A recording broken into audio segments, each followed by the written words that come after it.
Pengertian otonomi daerah adalah proses desentralisasi kewenangan dari pemerintah pusat ke daerah dengan tujuan mendekatkan pelayanan kepada masyarakat, mempercepat pertumbuhan ekonomi, meningkatkan kesejahteraan, dan memperkuat demokratisasi.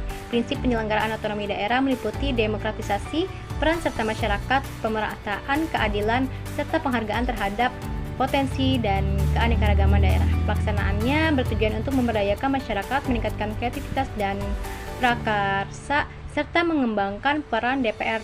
Otonomi daerah juga diiringi dengan perimbangan keuangan antara pusat dan daerah. Prinsip-prinsipnya yang pertama memperhatikan demokrasi, keadilan, pemerataan, potensi, dan keanekaragaman daerah. Yang kedua berdasarkan otonomi yang luas, nyata, dan bertanggung jawab. Yang ketiga sesuai dengan konstitusi negara menjaga hubungan pusat daerah. Prinsip-prinsip. Yang keempat, memperhatikan demokrasi, keadilan, pemerataan, potensi, dan keanekaragaman daerah. Yang kelima, meningkatkan peran legislatif daerah dalam legislasi, pengawasan, dan anggaran.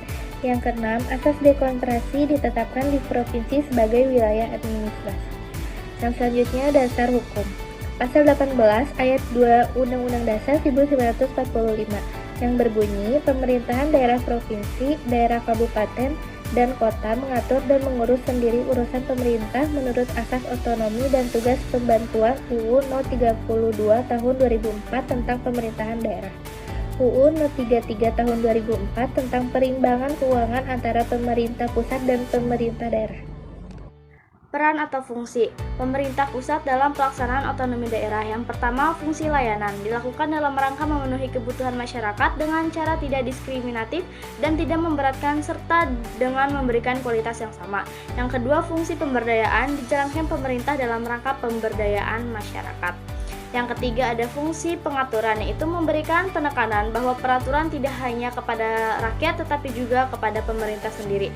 Ada 6 fungsi pengaturan, yaitu menyediakan infrastruktur ekonomi, menyediakan barang dan jasa kolektif, menjembatani konflik dalam masyarakat, menjaga kompetisi, menjamin akses minimal setiap individu kepada barang dan jasa, menjaga stabilitas ekonomi. Selanjutnya ada hubungan struktural pemerintahan pusat dan daerah dalam sistem negara kesatuan Republik. Yang pertama ada sentralisasi. Ini segala urusan, fungsi, tugas, dan wewenang penyelenggaraan pemerintahan ada pada pemerintahan pusat, yang pelaksanaannya dilakukan secara dekonsentrasi. Yang kedua ada desentralisasi. Ini segala urusan, tugas, dan wewenang pemerintahan diserahkan seluas-luasnya kepada pemerintahan daerah. Nah, terdapat 3 faktor yang menjadi dasar pembagian fungsi, urusan, tugas, dan wewenang antara pemerintah pusat dan pemerintah daerah. Yang pertama, fungsi yang sifatnya bersifat nasional dan berkaitan dengan eksistensi negara sebagai kesatuan politik yang diserahkan kepada pemerintahan pusat. Yang kedua, fungsi yang menyangkut pelayanan masyarakat yang perlu disediakan secara beragam untuk seluruh daerah yang dikelola oleh pemerintah pusat. Dan yang terakhir, fungsi pelayanan yang bersifat lokal, melibatkan masyarakat luas dan tidak memerlukan tingkat pelayanan yang standar, dikelola oleh pemerintah daerah yang disesuaikan dengan kebutuhan serta kemampuan daerah masing-masing.